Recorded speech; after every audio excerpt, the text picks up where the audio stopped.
Hi guys, sorry about the shiny face.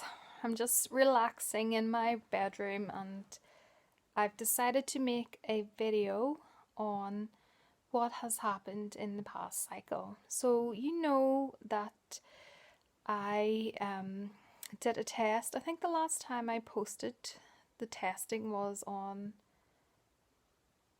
10, 11 DPO maybe. Okay, so I tested again on 12 DPO and there was a very faint line on a flare. So it failed to develop. The next day it didn't get any stronger and then it just totally faded out completely. So, but the thing was, I felt completely pregnant this cycle. I felt extremely morning sick. I had extreme morning sickness where I could smell things that everything smelled different, just the way it did when I was pregnant with my two boys. So I was so like feeling pregnant and waiting for this line to appear, and it never appeared. My period was one day late, and it arrived quite heavy, full flow. So I was really, really disappointed, to be honest, because it really reminded me what it was like to be pregnant again, and it was lovely.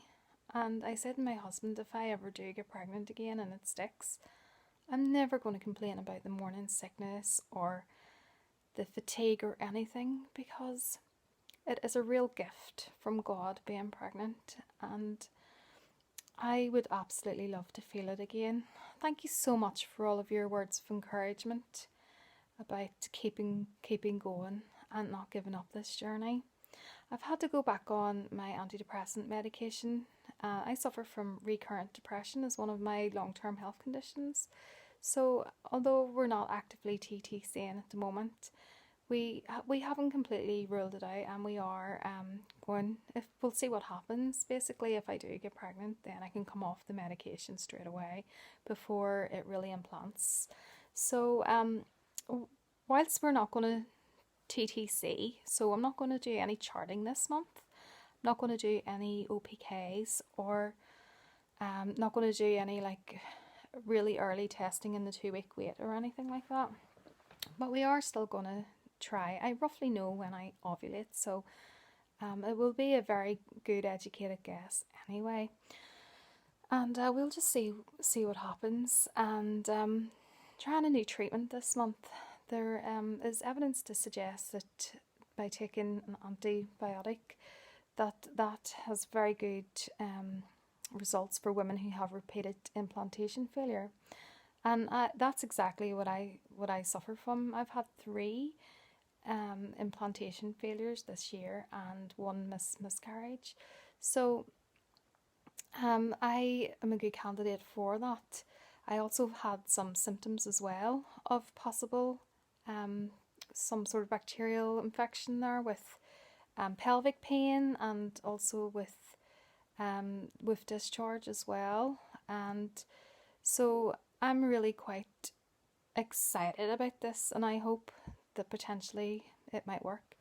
But if not, we are definitely going to put it on hold for another bit, because I cannot keep going through having repeated implantation failure. It's very hard on my body, physically, but as well as that, it's very taxing on me mentally and emotionally and spiritually as well. So I have to really think about my health in this too. And a friend of mine said to me this week, she said, I just can't imagine you having another child at your age, and she's going to be 48, and she was like, oh, I can't imagine if I had like a 4-year-old running around. It would be just not good for her.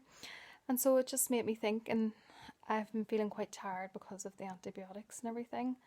It's kind of made me think, oh, am I like serious about doing this? Because it is going to really cause a lot of upheaval in my life and everything. But yet there's that voice in my heart that yearns for another baby, and I know that I cannot stop at this point in time, but I'm very close to stopping. I'm very near the end, so I am.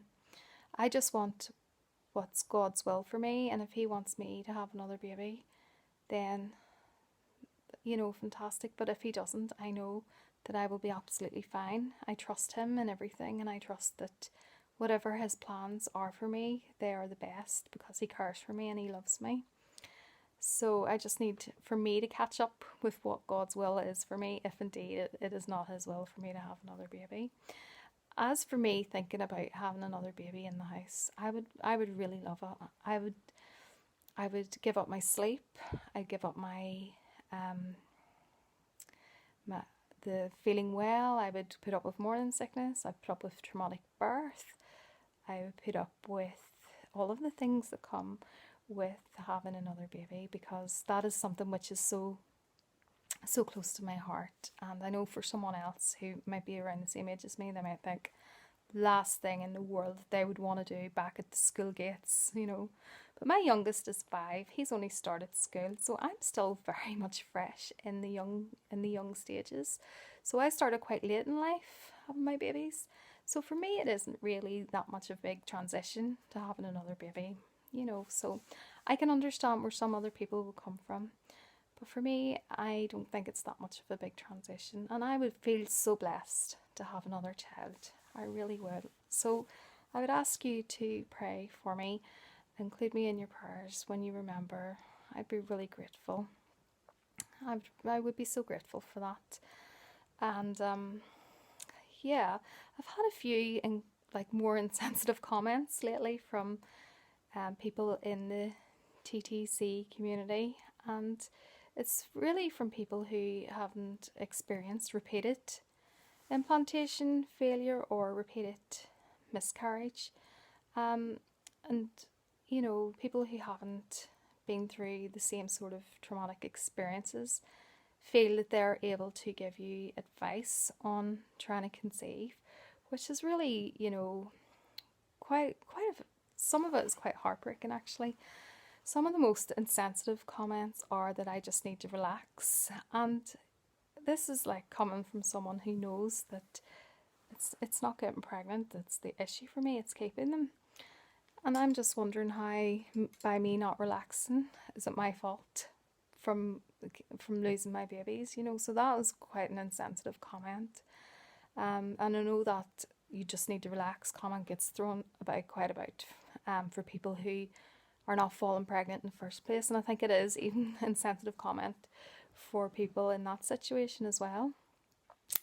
And I had someone this week tell me, now she didn't know my weight or anything, but she suggested that I lose weight. So the repeated implantation failures are, nothing to do with killer cells or any medical thing, but apparently it's, got to do with losing weight. And she proceeded to tell me about how she got pregnant every single time, first try, and it just seemed like a platform for her to boast about her own fertility. And this is what I find with some of the forums and everything. They're very helpful, and there's some really amazing warriors on there who are struggling with fertility or secondary fertility and a lot of complicated and complex issues. But you do come across people who don't really have any idea of the issues involved, and sometimes the wrong comment can be unasked for advice is given. I might make a video on this actually, because there's quite a few humdingers, but I have to go because here's my little one.